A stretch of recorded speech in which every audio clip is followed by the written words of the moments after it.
Yo, what's going on? It is 1 p.m. here in Crystal Lake, Illinois. It means time for another live stream. Today is Thursday, April 24th, 2025. Wow, this month has flown by. It's already the end of the month, almost May.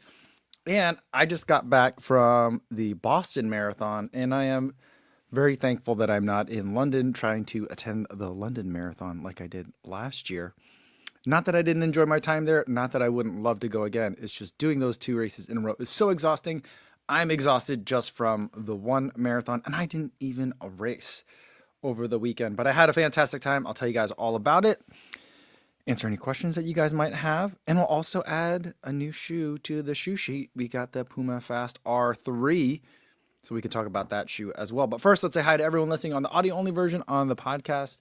Hopefully you guys are having a great day. Maybe you're listening to this while driving home from work or driving to or from the gym. You got the windows down because it's a beautiful day. Hopefully you're enjoying life. And for everyone else watching this later but not live, hopefully whatever you're doing while also watching this isn't quite so annoying. I mean, we did our taxes. We got that done. It's a whole other year before we have to think about taxes again, right? It's like the best time tax-wise. At least accounting wise, I guess. But hopefully you're having a good, maybe it's an easy day. Maybe you're even not just watching this in the background. Maybe you're watching this almost in the foreground. That's what I hope and wish for you. All right. We had a lot of people that I was able to see in Boston. I know you guys, a lot of you guys raced. Let's hear all about it too. Let's see who we got in the chat. Eric is here. He says, yo, what's going on? Congrats to the Boston finishers and crushers out there. Might be MIA today as we need to go see a cat for potential adoption. Well, that's wonderful news. Guys, you know what I thought the other day? Don't tell my kids this. But I was thinking the other day, I'm like, all right, all my major travel for this first chunk of the year, I still have one more trip. So we'll talk about that later too. So I have one more big trip this season. That's coming up next week. Then I'll be in New York for a weekend in June. But then that's it until Sydney. So I was thinking maybe this is a good time to find a dog. Maybe I'm ready. I don't know. I don't think I'm ready, but maybe I'm ready. Sean Devon says, congrats to Boston runners. Super impressive effort, guys. Sorry I missed seeing folks at the shakeout and on the course. That's okay. Sean, thank you for wishing everyone well, though. It was a super effort out there. It was warm. It wasn't a hot year. It wasn't as hot as last year, but definitely it was warmer than I think most people would have wanted. And I saw something online today talking about like how come Boston and New York start so late, and I was just like, it's just because of the time of the year. But then I was like, is it because of the one-way point-to-point logistics? I'm guessing that's the bigger reason. I don't know. But yeah, by the time some of the later waves started, they wouldn't even start until like noon, I think, almost. That's a late start, you know. So. All right, Midlife Runners here. He says, yo, what's going on? You know it's not official until I get the bell on the live stream. This was, I think, one of the most impressive athletic feats that I saw from entire weekend. Midlife Runner coming in. Oh, not that button. This one. Yes, this is the button I want. A big old PR bell. 2:56:37 in Boston. PRing in Boston, you are an animal. You are a different kind of human being. Because who PRs in Boston anyway? And that was amazing. I was so happy to see that. Congratulations. Casempano Michael, good to see you. Thanks for... Michael played the game. Michael played the fastest game, or Kafuzi Run Club, the game, with us in Boston. We did that live, jumping ahead a little bit. That was the event on Saturday, or one of the many events I went to on Saturday. So it was good to meet you in person. Thanks for playing the game. The pizza by the hotel. So I ended up being right by the Boston Garden, or I guess TD Garden is what it was called. And so across the street from the hotel, there was a pizza place that was open late. And I ate there every day. I ate the pizza in bed one day, but it was a really greasy pizza, and I may have spilled pizza grease all over the bed. I'm really sorry to the people at Hotel Indigo.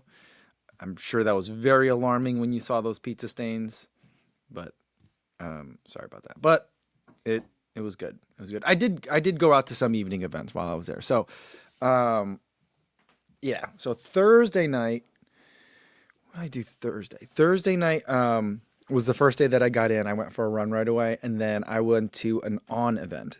So for on, they wanted me to do two things. One was to kind of showcase the space, so I made a reel for them about the On Labs Boston that they had. It was at the far end of Newberry Street, and like past the expo a little bit. And so they had brought the shoemaker robot, and then they also had a separate event space, and they had a little bit of like Boston themed on stuff that you can get, and also just some regular on stuff you can get. So I did that, but also I was there for a panel that I was that was a discussion. Now I thought that this was like a bunch of tall chairs and microphones on a stage, and then we'd be talking to people. And I was like, is there a link? Can I invite people to this or what? And they were like, no, it's a closed event. And I was like, oh, okay. So I thought maybe it'd be like on retail partners, like Fleet Feet, Dick's Sporting Good, that kind of thing. And then maybe some on people. But I get there, and I guess other people were, I don't think I got on the email chain, but other people knew this ahead of time, but it was just a round table. And, it was dark. They waited till the sunset until it was nighttime. And so it was just like Ashley Mateo led the discussion. There was magazine people. There was journalists. There was me as the social media guy. Chris Chavez was there as, I guess, new media. So it was pretty cool. It was like a tabletop discussion. We were mic'd up. There was fancy cameras. It was really intense. Really intense. But yeah, that was the first day. And on that night afterwards, I'm trying to think. I don't think I went anywhere. But Friday I didn't have any events, but I just went to all the pop-ups. But Friday night I went to two events. One was Tracksmith had an event for the fastest Black American-born runners, which was really cool. Erica Kemp was there, as well as the first woman to go sub 3 in America, Black American-born woman to go sub 3. And then after that, I went to two places. I went to a Brooks after party at night. So I went to two places, but I still got pizza afterwards. Mark Peterson says, I think we need to discuss the guy that ran Boston in jeans, like a 236. How is this possible? And he chafed is he chafed so badly he can no longer walk?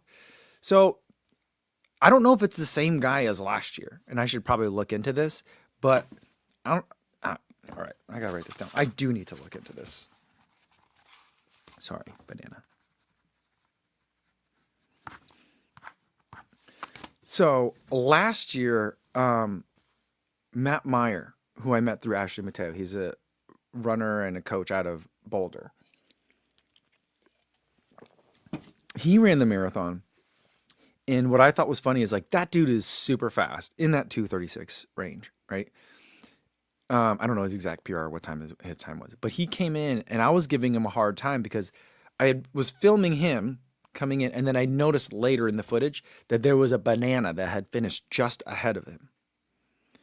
And then this year I'm seeing another banana running like sub 245, and I'm like, what is this? Where are all these fast dudes that like the Venn diagram of people that can run under 245 or under 240 and runners who want to run a marathon in a banana suit is really small, that intersection. And so I've seen it before, believe it or not. The only other race that I would expect to see that is maybe like London, because London's super weird with costumes. And I think we need to talk about that a little bit more. But yeah. But I haven't seen that in London. I haven't seen fast bananas in London. I've seen fast bananas in Boston.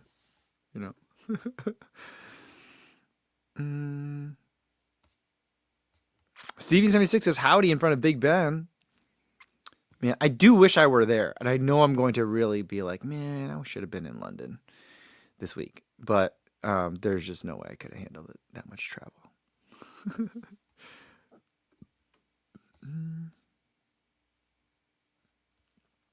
Daniel Estrella says, on another note, I saw a lot of yellow bibs in my feed, LOL. I don't know if you guys saw this on Threads. I was like, guys, before we get all hot and bothered, there's colors to the bibs and they mean something. Red, white, and blue are BQ qualifiers. And then yellow bibs are charity bibs and sponsor bibs, aka, or not all sponsor bibs are influencer bibs, but a lot of influencer bibs are sponsor bibs. So before you get mad at people, Because I was my hypothesis was that like all the people that people would get mad about having Boston bibs probably also had a qualifying time. So even if you get a sponsor bib, if you have a qualifying time, you can get a colored bib and red, white, and blue bib and start in the correct wave. Now I know also in the yellow wave is so depending on how the numbers work out, there can be some BQ qualifiers that are in there. People that have usually in the older age groups, but for the most part, it's red, white, and blue. So I was gonna be. My theory was that like look at the influencers that you're mad at. Look at the color of their bib. I think it might have backfired for me on this year, but anyway.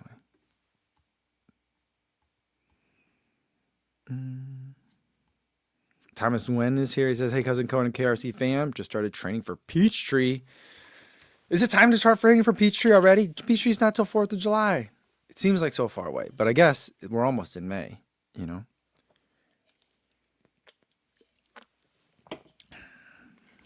All right. And hoping to hear what everyone thinks of the Fast R3 launch. Did they appear to perform at Boston, or did the performances just blend in with all the others? So that was one of the things I did on Friday. I went to the Puma house. They had a big space on Boylston, and I think that they probably had the best pop-up space of everyone. I think they might have won, I guess I want to say Newberry Street. Adidas's was also very cool. So it's probably between one of those two in terms of spaces that I thought were awesome. And while I was there, I did get a pair of the Fast R3. Here it is. It's an extremely lightweight shoe. I have had a chance to run into this already. I mean, this one's brand new. I haven't run in it yet because I need to film B-roll. I think I'm going to run it tomorrow. I have a workout tomorrow, I think. So I'll run it tomorrow. But I have tested one of these earlier. I think I'm allowed to talk about it now. There was an NDA because it was that early. I tested these. I'll just leave this here. I tested these before the Olympics last year, and I was wondering if they were going to try to rush and get these out so that their athletes, namely Rory Linkletter, could run in them for the Olympics. Because I didn't think that Dakota Lindworm would want to run in it, and I didn't think that Fiona O'Keefe would want, because they're Nitro Elite runners, not Fast R runners. Rory Linkletter is, but they had other plans for. I don't know if it wasn't ready, it wasn't part of the marketing plan or production schedule or what, but it's super lightweight. It solves all the problems from Fast R2. So we have Fast R2, which was a sentimental favorite of mine as far as carbon plated shoes go. Aliphatic TPU, I love that material. A lot of it. Decoupled forefoot and heel. Really a rigid, springy plate. A lot of fun. And it's even got the underbite to give you just a little bit of extra lever on that toe off. I don't know if it actually does, but mentally it feels like it. Only problem with this shoe is heavy. It's like an ounce too heavy. And so I was like, guys, if you can make this an ounce lighter, that'd be great, as if it's that easy. But then a year later, was it a year later? A year and a half later, they come with this. It's an ounce lighter. And it has a lot of the same feelings that I like of it. You could just stomp on that forefoot and just really just jump off of it. It's not a fast ground. If you have a really short ground contact time, it's maybe not for you. But if you're a little bit slower on the turnover like I am, and like to do a little bit more bounding, it's a lot of fun. This shoe is one of the reasons why when I do, and I have the Evo SL after 100 miles video coming out, hopefully tonight, but probably tomorrow. Everything's delayed. I knew this shoe was coming, and the shoe is the reason, one of the reasons. There's other shoes coming too that I know about, but this is one of the reasons why when I first reviewed the Evo SL, I wasn't ready to say it's shoe of the year yet. Because I'm so excited about this one. And they told me they didn't change hardly anything between the proto that I tested and this one. They said, I talked to some Puma people there, and they were like, oh, we totally forgot. We still have, because they made me send my pair back. They didn't want me to keep it, because I think they wanted to look at it based on after I ran in it. So they took it back. It's literally sitting underneath someone's desk at Puma. And so they're like, we'll send it to you if you want it. I'm like, I want it. So I might try to do my testing in that one, but I'll have to run in this one tomorrow. But hopefully I can get that that other one back. But yeah, it's a fun shoe. What was funny is, so I don't even think I posted all that much about the Fast R3. I don't think I posted anything about the Fast R3. Because I also forgot to send me one earlier ahead of like the embargo lift day, because they thought I already had it, which I did, but I had to send mine back. And so they gave me this pair while I was at the Puma Hub. So that's why I have this one here. And so I didn't post anything about the Fast R3, but I posted a reel from the BAA 5K. And one of the comments on the BAA 5K is about this Fast R3 shoe. And they were like, did that shoe even ever win anything? And I'm like, well, it's been 2 days since launch, but Taylor Rowe came in third in the BAA 5K, and then a Puma athlete won first place in the mile. So it took 2 days, but yeah, it did. It's been on podiums, I guess. So that was pretty funny. People were like, do you even run, bro, to this shoe? And I was like, it's been out for a day and a half. So, but I'm super excited for it. Pat Tiernan ran in it. He had a pretty good day. I think he was he top 10? Something like that. So he had a pretty good day in it. I'm really looking forward to running in it. I might run so I have that 5K coming up in June. This is one of 2 contenders for what I will try and make that 5K. This is probably the number 1 contender. There's another shoe that also I'm thinking about, but I think I'm going to get to run a different 5K in that shoe. So, yeah. Anyway. All right. Adam wants to know, Brooks, I heard that Dez was the only one in the Hyperion Elite 5. Others were in Hyperion Elite 4 PB. Is that what you saw? I believe that's what I saw. I didn't see all the Brooks athletes. So here's the Brooks athletes that I remember seeing, and here's ones that I can deduce. So Dez was definitely in Hyperion Elite 5. And CJ Albertson was definitely in Hyperion Elite 4 PB. By the way, so on that Friday night when I went to the or was it Thursday? Friday night when I went to that Brooks thing, I'm at this Brooks after party. It's like 9:30. It's like 9 o'clock, way past my bedtime. And I'm in there. I did get to talk to Kara Goucher for a minute. She was there. I got to meet her son, which was really nice. Talked to him just briefly, just saying like, hi, I'm friends with your mom. And then later, Erica Kemp was also there. She had come over from the tracksmith thing. We didn't go together, but she was also at the other thing early in the day. And then CJ comes in, and I was just like, rewind a couple years. I was walking down the street on Newberry, and I was walking, and I bumped into Tommy walking down the street with Kira D'Amato. And I'm seeing Kira D'Amato, and I'm like, oh man, I'm really excited to see you race on Monday. How you feeling? And she's like, well, I'm not racing Monday. Otherwise, I wouldn't be just walking around on Newberry Street today. I was like, oh, that makes a lot of sense. So fast forward, now I'm seeing CJ, and I couldn't remember if he was on the start list or not. I knew he had ran last year, but I couldn't remember if he was on the start list for this year after he'd run like so many races last year.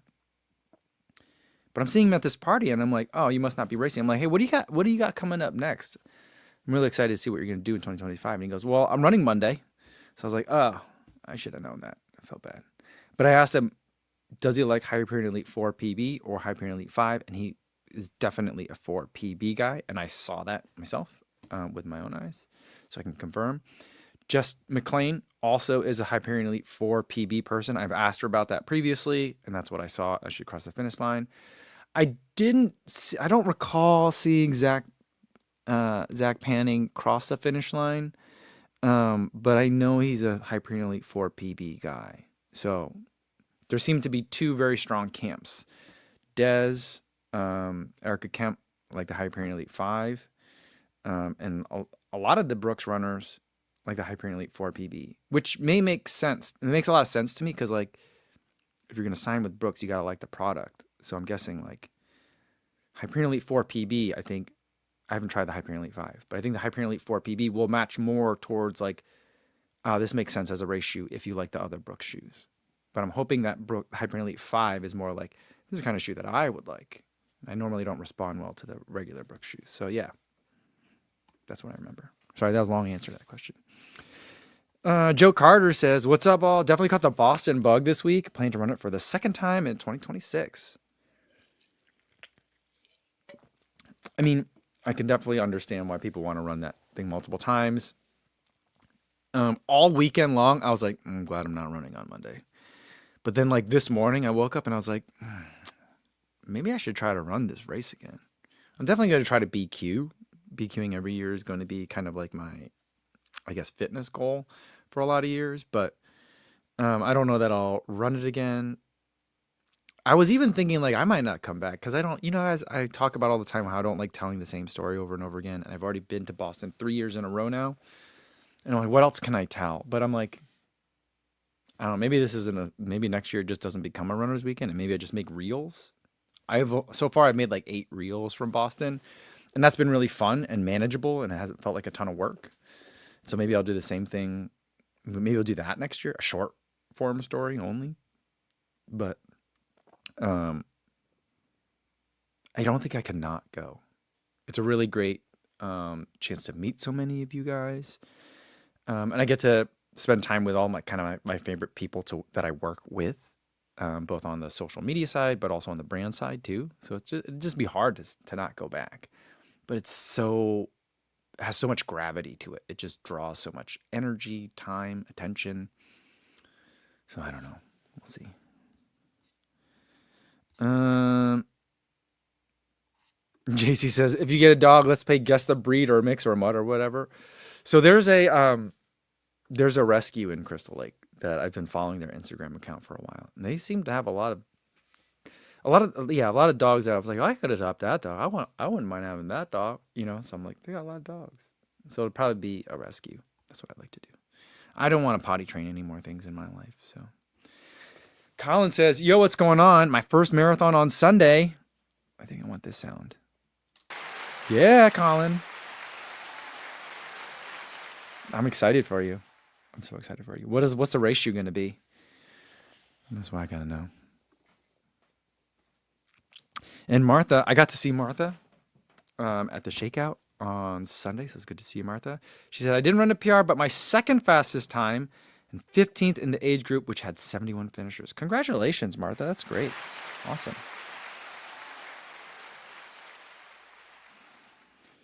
All right. I mean, let me scroll down. I'm way far back. I've been rambling for a long time. Let me catch up with you guys in the comments.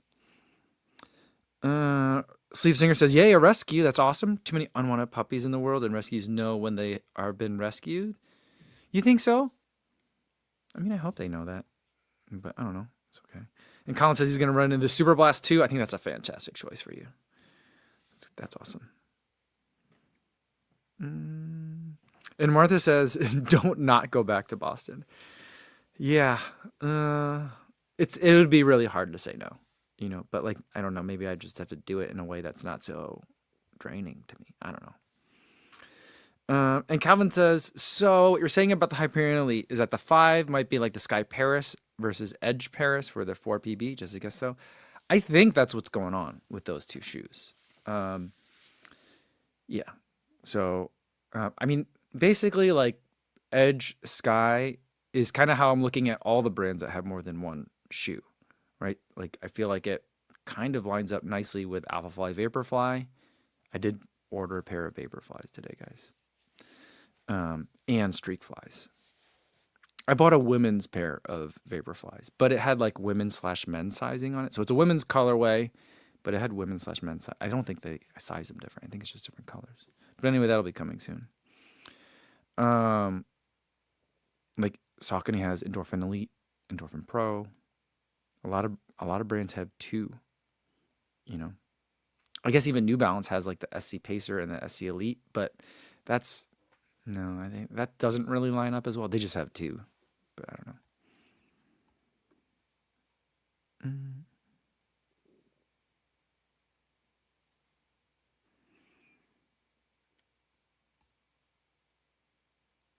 Calvin said, the what did this shoe even win, folks? Sure are quiet about buying the Under Armour shoes that get podiums and records with Lil Katie. I think that's so funny too, and I bring it up all the time. Whenever people are like, well, that shoe's not even winning podiums. That's why it's not popular. I'm like, did you guys buy the Velocity Elite 2 when Sharon Lokedi won New York in it in 2022. People were like, no, I guess I didn't, you know? And so it is funny. I felt like a lot of people were trying to take swipes at Under Armour, which if you got a problem with Under Armour, I can understand people having a problem with Under Armour on a lot of different levels. The biggest one being like they kind of abandoned performance run for a long time. But they're trying to come back. They're making an effort. They're signing athletes. They've got a real distance team out there. Sharon Lokedi and Wayne Coletti being anchor members of that team, it seems. But people are like, I made a reel about Sharon Lokedi, and people are like, oh, is this the first win for Under Armour? I'm like, well, it's the second, because Sharon Lokedi won in 2022. And also, she came in a very close second last year. I don't know if people forgot. So it's just, she also like came in she placed really well in the Olympics, right behind Helen Obiri. So I'm like, yeah, it's one of those things where like people forget when it doesn't line up with how they perceive brands, and people really remember when they want it to line up with how they perceive brands. But yeah. Daniel said that Rory Linkletter ran it right, 6th place. Yeah, he did. He was racing Clayton. I think I didn't get to see it from where I was, but I think they were racing right from on Hereford onto Boylston. Clayton thought it was maybe 8,000 to 1,000 meters out is when they were racing. And, yeah, I think it was Rory that was like, I forget what he said Rory's words were, but it was something along the lines of like, let's tango. And so they were ready to throw down. And I think that's a fantastic story. I'm going to reach out to Rory to see if he wants to sit down and chat about it, so we could see if we could do that. But I'll have to wait a little bit just because I'm too busy. Not too busy for Rory, but like I just got too much going on. So I already did a couple of interviews. I got to interview John Career, which was really cool. And then I got some post-race interviews from Clayton, and a really one question in with Connor. I don't have as much of a rapport with Connor. I've seen him around in a lot of places. I've been waving at him at Houston every year, So I feel like he recognizes me at this point. And I did talk to him at TRE a little bit last year, so I feel like we're building the relationship. We're getting there, putting in the reps. Adam wants to know, what did Taylor Rowe wear at the Atlanta half? She wore Nitro Elite 3s. And so she wore Nitro Elite 3s at the Atlanta half, as did Dakota Lindworm. And after that race, I specifically asked her about the Nitro Elites, and she's like, oh, you're going to have a hard time getting me out of these. And then I'm talking to Puma at the Puma house, and we're talking about this Fast R3, and they're like, all of our athletes are going to be racing in this weekend. And I was like, even Dakota? And they're like, even Dakota. She's more efficient in it. And I was like, whoa.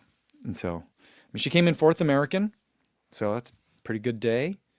I don't know if that's exactly what she wanted, but she did mention in her Instagram post today, it was a Stride post. It's for the Stride Foot Pod. And she mentioned that she had hurt her foot a while ago, and since then, her stride, she felt like she's been favoring it. So she's been using the Stride Foot Pod to kind of check that gait. So I don't know if that has something to do with it. But she trained through the USATF half in Atlanta so that she could prepare for Boston. So she was planning on a full send, I think. So I think that's an interesting story there as well. Like, oh, she changed the shoe that she said she would never change from. She didn't say she would never change from, but she said it would take a lot.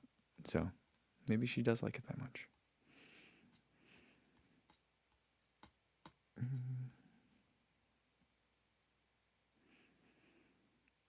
Adam wants to know, any thoughts about Faith's sub 4-minute mile attempt? Can anyone stay with her? Obiri might, a thing, Keeley.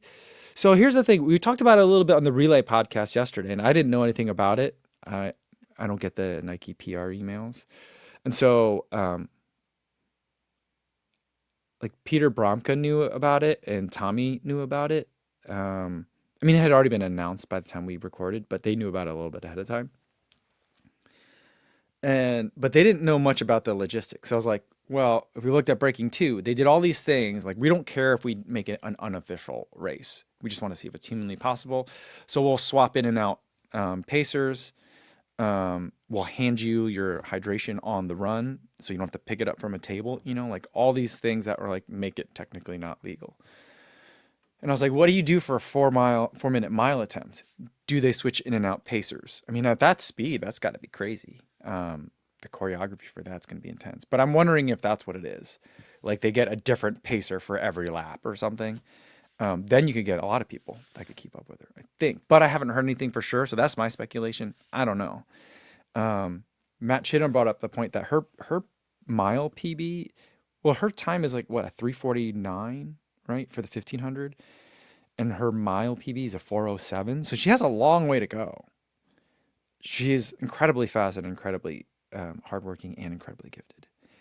But it's just like that's still a lot. But I feel like ultimately the fun is in the trying. And so it's like if we thought she could just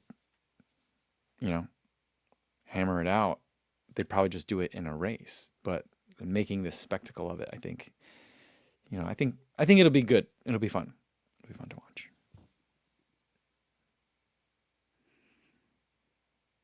Yeah, and Adam says, and if it's not legal, you can use male pacers. That's also true. And so that'd be fun. Imagine like a wall of like 3 pacers, coming staggered off the rail right in front, and then she could just tuck right in. And I think, don't they put a pacer behind them now too? Because that helps with like the weird drag over. I don't know. So I don't know. There could be some really fun stuff that could happen with it.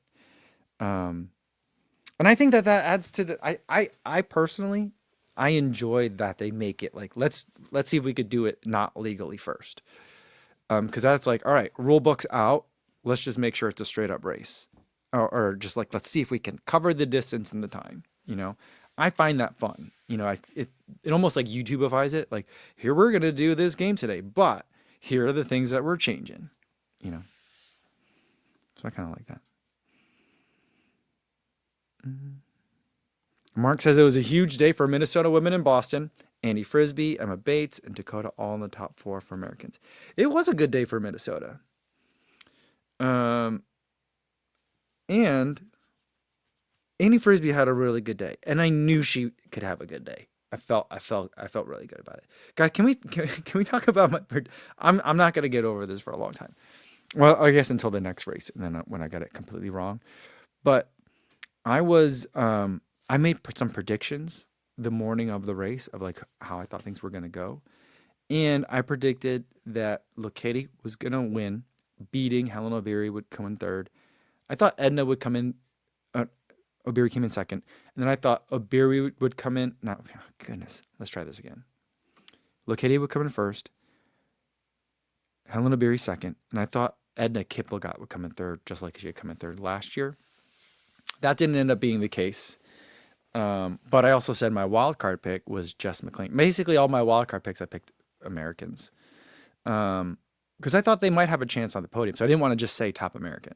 I want to say wild card. Who knows? But I had Jess McLean as the wild card.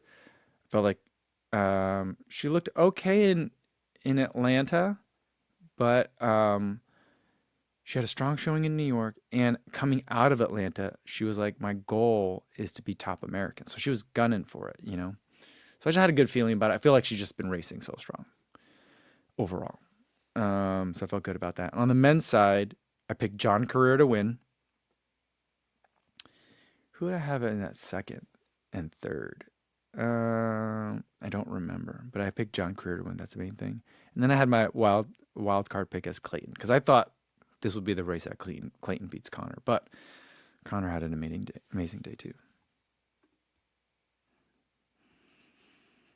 Daniel Strayer wants to know who's breaking the world record first, Kiplimo or Career. I mean, I'm rooting for John, because we're friends, I guess. I don't know how to say we're friends. I try not to think that I'm friends with any of the pros. Just because, I feel like this is work.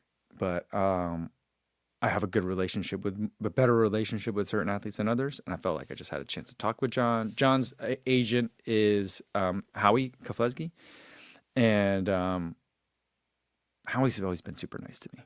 He's kind of recognized that like it's good for his athletes to talk to people like me. He's been nice to me for years. When I feel like other agents are probably like, who the heck is this guy? But Howie's always been really cool to me, and so like I always try to help Howie's athletes whenever I can. He's always like, if you ever have a hard time getting in touch with any of my athletes, let me know. And I was like, oh, thanks, I really appreciate that. But I've never had a hard time trying to get together with any of his athletes. So like I just feel like it's good people know good people kind of thing. So I'm rooting for John. I have a favorite. Will he be the first? John's PR is 2:01:44, so he's got a while to go. You know, or yeah, I think it's 2:01:44, 2:02:44. Either way, he's still got a way to go. But I mean, the man had a plan. His brother won LA twice, then ran Chicago, then won Boston.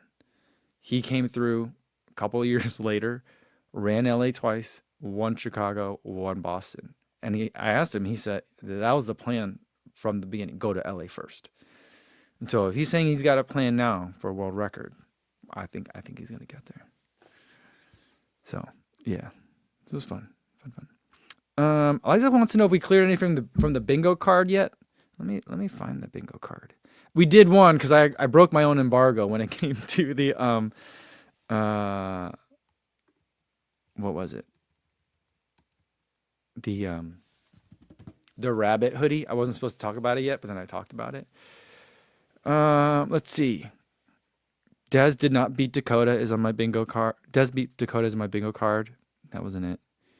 Kofuzi loses a GoPro. Well, I don't know if we can count this or not. I'm going to say no, but my GoPro broke. The microphone stopped working. And so I've switched to my DJI Action 4, so I've been using that. But yeah. We got really close to Goggins carrying a literal boat, but we haven't seen that yet. I think we'll see a novelty sprint event pretty soon, though. We haven't seen a shoe brand sweep in a major yet. New Balance Marathon Major podium. We haven't seen that yet. I don't know if we had a BAA YouTube takedowns yet, so it's still early. So we'll see how it goes. Yeah.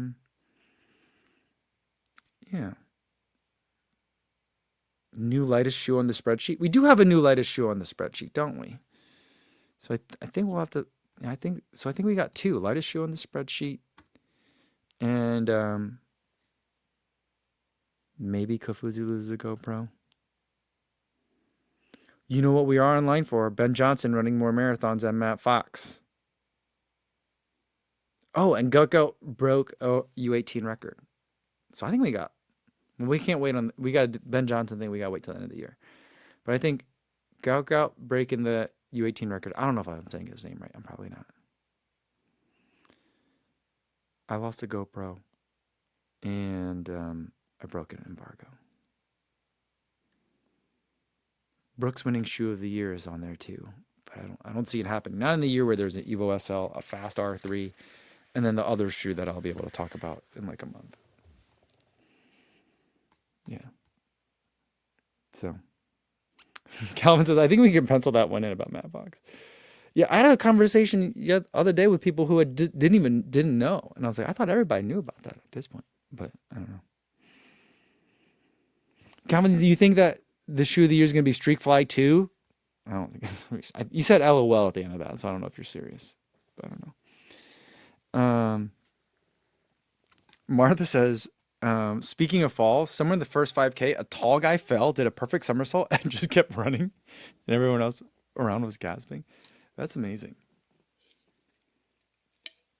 Guys, this week, speaking of falls at the start, my daughters had 2 track meets this week, back to back, Tuesday and Wednesday.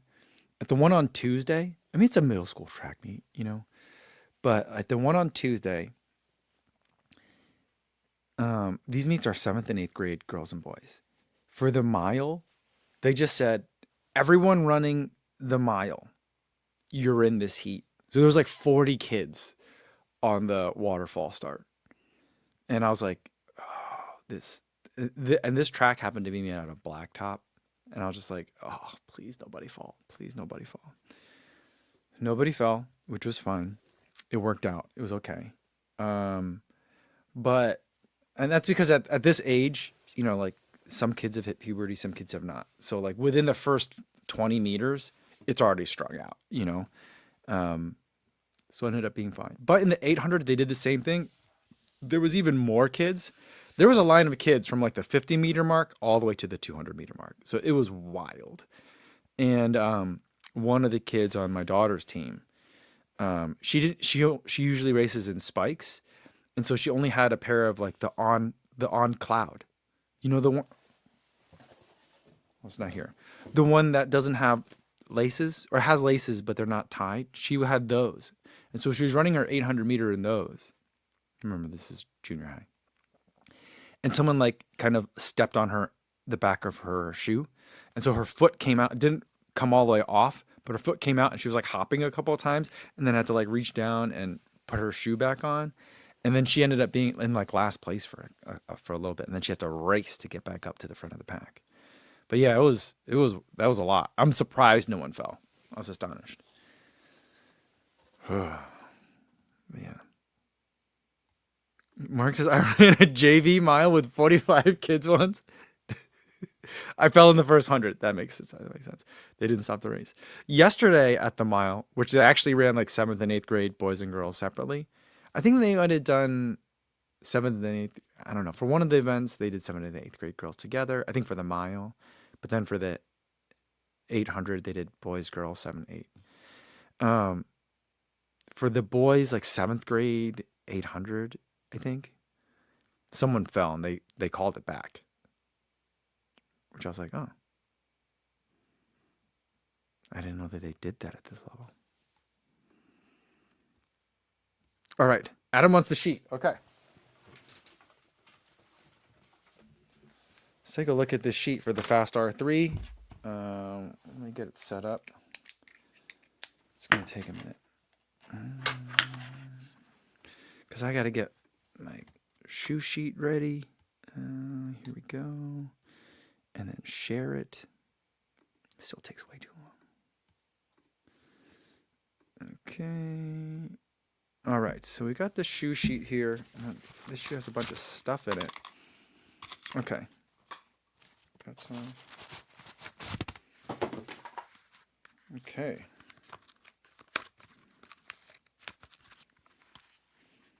There's a little sticker in here. I'm going to take this sticker off. I don't think this is going to add that much, but I'm going to take it off. All right. Let's get to some typing. We got the Puma Fast R3. 0 miles. Right shoe. Size 9. Road.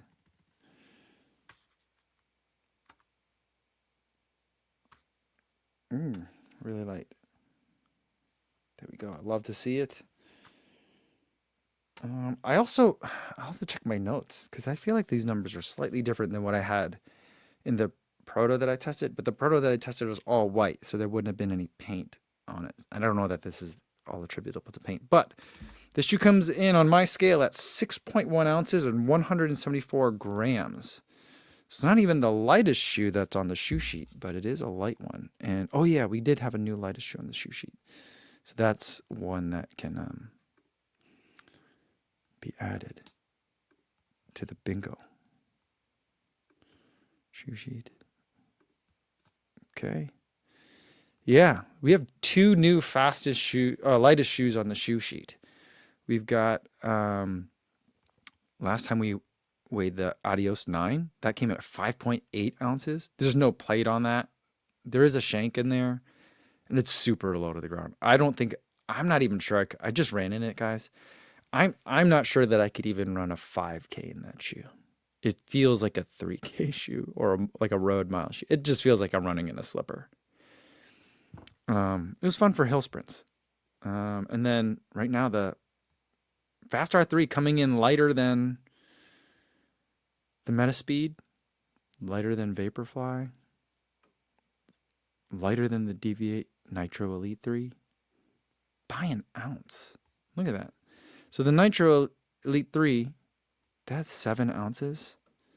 The Olympic version, which is the one that I ran in, that one is 7.1 ounces. It's an ounce heavier. And where's the Vaporfly? Did I not measure the Vaporfly? I don't think we measured the Vaporfly. Let's put it on here. Now, I do have some miles on this Vaporfly. So, and I don't know how many. Okay, look it up on Strava. You know what? We'll just add it later. We'll put it as a place marker for now, but just because we're running low on time here. So, let me make sure. Yeah, there's no Vaporfly on here. So we'll do Vaporfly 3 miles. We'll just put X for now. Right 9 road.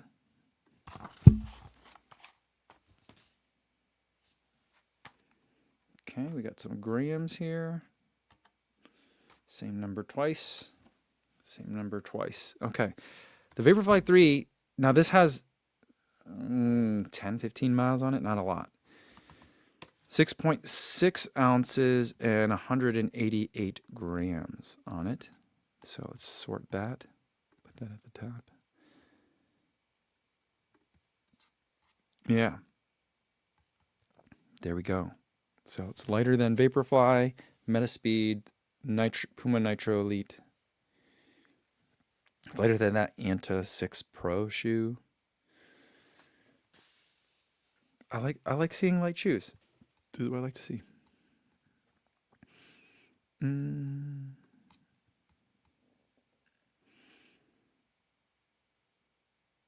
Yeah, Calvin says 6.6 is good.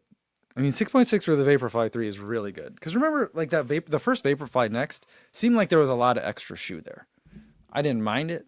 You know, still felt light, but it just felt like there was a little bit of extra. So there, yeah. And Daniel Stray says, what is the Evo 1 weigh again? Did we weigh it? I don't think I have it on the shoe sheet.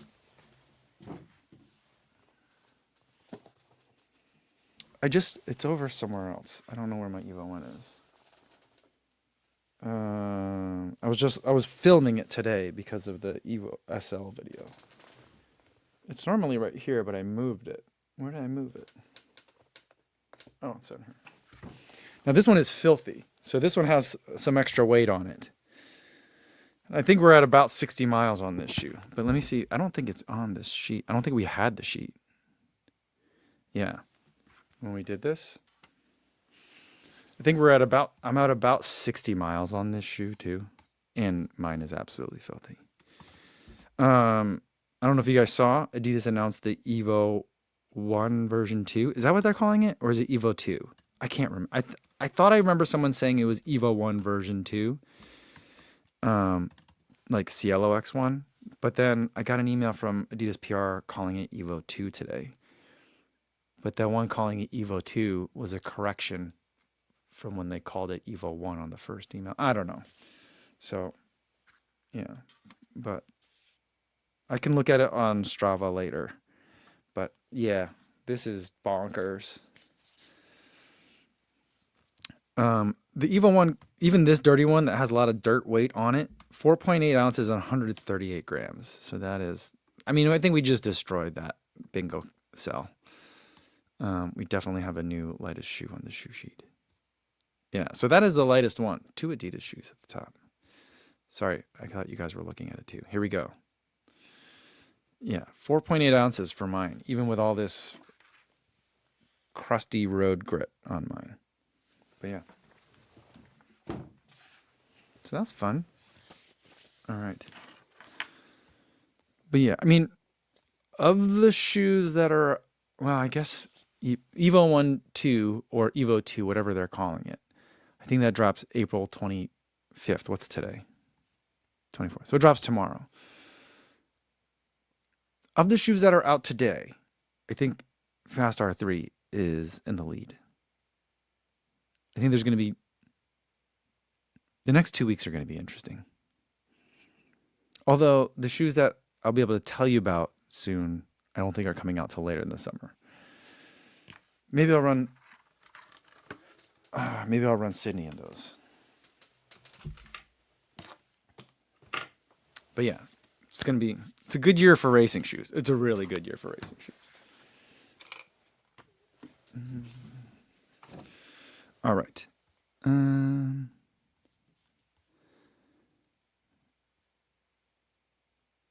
yeah, Daniel says that Helco is making a mark on the shoe naming convention. Talk about a. Imagine if that's what they're remembered for. Ah, what a terrible thing to remember for. And thanks to Hoka, all these shoes have ridiculous names. Because can you imagine if there's like 10 CLOX, CLOX 110? So what are they gonna call it? CLOX 1X? You know, like I don't see a lot of these like race shoes having like version 10. We're not gonna. I don't think we're gonna see any new franchises getting to like 30, like the Keanu, or 40, like the Pegasus. I just don't think we're gonna see that anymore. Um, but even to 10, that's I don't know. I don't think people are thinking some of these through. Cosmo says it's gonna be CL. There's gonna be the Adidas Adios Pro Evo 2 1.0. Yeah. Daniel says there's a 10% increased stack height on the Evo 2. How's this possible? I think is it 10%? I think it's 10% more foam. I can look at the sheet that they sent me. It's 3 millimeters more stack height, but I think because of that, it's 10% more foam. And when I looked at the images, now granted, I don't have the shoe in my hand, but when I looked at the images, I thought, oh, they changed the geometry back to an Adios Pro 3 geometry.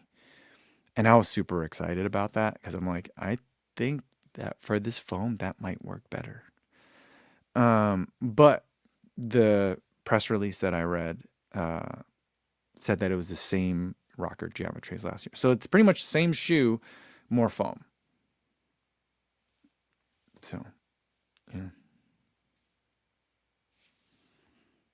Mm-hmm.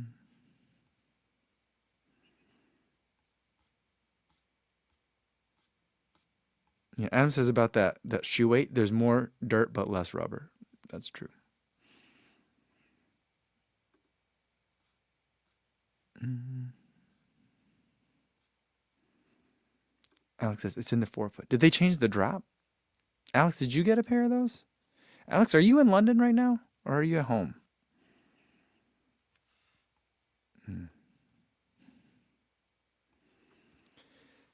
Mark says, my favorite naming convention is when ASICS decided changing the name from 2150 to 2160 to 2170. Each year was silly, so they were just going to go with 2000 and only call it the 2000 version 1, 2000 version 2, 2000 version 3. Is that what happened? I don't remember ASICS shoes when they had a name. I mean, like the GT 2000 and there's like the GT 1000, but I don't remember. I mean, I probably ran in some of those, but I just don't remember that. Alex says he's home and he's tired. Dude, you did a lot. Herm ran the 26-point true and then went and ran a marathon relay. I think on the same day. That was a lot. Herm, we were bummed that we didn't see you out there on the course. We were there. I went plogging with Tina and Drew and Aaron Azar. And then we had a whole bunch of other friends. Charlie Watson came and joined us as well. Dina Castor joined as well. That was super fun. Guys, I didn't tell you this. Dude, so I'm plugging with Dina Castor, which is the second time that I've done that before. The other was, I think, 2 TREs ago. But plugging is something that Dina does at home all the time. Not Tina Muir, but Dina Castor. Dina plugs at home. She says she does it with her daughter. Basically, she does when they're walking their dog. I can't remember. Dina, I keep saying Tina because Tina was with me at the event, as was Dina. But Dina told me a story about how she was involved with the town of Mammoth for some sort of either recycling or trash related initiative. I don't know, but she's very active. And we're just chatting. And she's like, "What's your next marathon?" And I'm like, "I'm gonna be running Sydney." She goes, "Oh, really?" She's like, "Are you gonna be training for Sydney?" I'm like, "It's hot, it's hilly. Two things that I'm really bad at. I'm not good at marathoning to begin with, but those two things make it even harder for me. So I'd like to run it really hard. I'd like to execute well and have a really good day, but I know it's not going to be a PR attempt. And she goes, interesting. We might have to race each other then, because I'll be running too. And I think Dina's times are pretty similar to mine right now. And so I feel like she was kind of feeling me out to see if we wanted to throw down and make it interesting. So I don't know how to feel about that. Because I just feel like, I don't know, have you guys ever run with an Olympian before? To become an Olympian, you have to be cutthroat. I am convinced that I don't think a lot of Olympians know how to like challenge each other or challenge people, play games in a fun, maybe a slightly like they might play to win a board game, but I feel like they're all cutthroat. So I'm just like, I don't know. I don't know what I'm getting into. So I'm really scared about it. Cause I could tell she was sizing me up too. She's like, are you going to be fit? I was like, I don't know. Yeah. Eliza says, do it. Frank says, ooh. And yeah, I don't, I just want to have fun in Sydney. That puts so much pressure on it. DCR Aperture says, I'd be scared too. And Adam says, Dina has more. I know, because if she's like, now it's a race, I just feel like she's training it. She lives at altitude. She trains at altitude. She has the heart of a champion. I'm just some guy. So I'd be very scared to actually run Dina Caster. When I was out in Mammoth that one time, I was filming Nico Montañez doing a workout on the track, and Karina Velkern was out there doing a workout as well. That's when I met Thijs Niehuis as well. But anyway, they're all doing workouts at the track. Dina was also doing a workout on the track. She was doing like 400 repeats, and I couldn't keep up, man. She's so fast still. So I don't know. Yeah. So I kind of feel like it's a trap. I feel like she knows she's going to be in really good shape.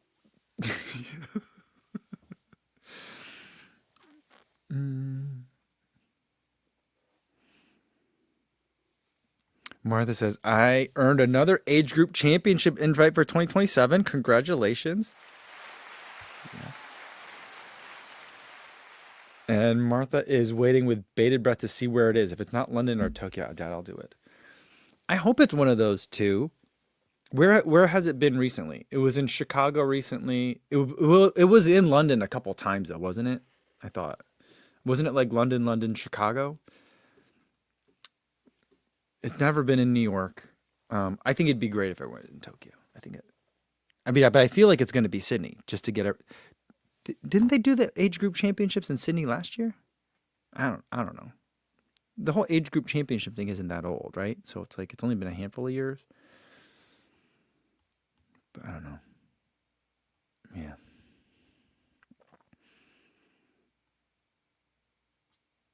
Yeah. Calvin wants to know what I'd be eyeing for. Yeah, Tony says it was Sydney last year. That's what I thought. So I feel like it should be Sydney again. Maybe it's Sydney again. Maybe they'll keep moving it to where the next major is going to be. Maybe it'll be in Cape Town. Martha said, "Yeah, about London. I did the Chicago one, and and you'll be in New York City for this year's. Okay. So went London. I think I went London twice. Like London, Chicago, New York. London, Chicago, Sydney, New York. So I mean, it's gonna be Berlin or Tokyo. Hopefully. I don't know. Calvin was asking what I'm targeting. Where'd it go? For the marathon? 3:15? Maybe somewhere around there for a hot and hilly race. I'd like to get, guys. I had a wild hair. First, I thought I wanted a dog, and then I thought about doing something else, and I don't even want to say it yet. But it would require me to get really good at running in the heat. And so I'm thinking this might be a good kickoff. This summer, maybe I'll try to do more runs, maybe not the middle of the day, but just regular morning time like I normally do. And just try to get better at dealing with heat. I think it's just a matter of, I just get so lazy with fluids. I think that's a big part of it. But what I run in Berlin, 317, something like that, 313. I'd like to run faster than what I ran in Berlin, because I think, that year I was so tired the entire year, and I think that this summer, if I can manage to keep my calendar open, I'll be able to actually train reasonably well, especially if I got a race Caster. But yeah.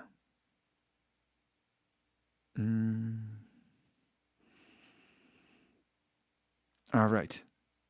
I think that's gonna. Well, anyway, I think that's gonna be it for today. Well, I have a lot of thinking to do, but thanks everybody for tuning in. We'll have one more live stream on Monday. We got a lot of stuff to unbox. I think we'll see, and then I think Monday I'll be able to tell you where I'm going, and that'll give you a lot of clues as to what I've kind of been vaguely referring to, not regarding with the heat, but with some of the other stuff shoe wise. So we'll talk more about that Monday. All right. If you guys are running, Colin, running Eugene Marathon this weekend, anyone else racing this weekend, anyone in London, Stevie 76, have good races. I can't wait to hear about it Monday when we get back. All right. Bye.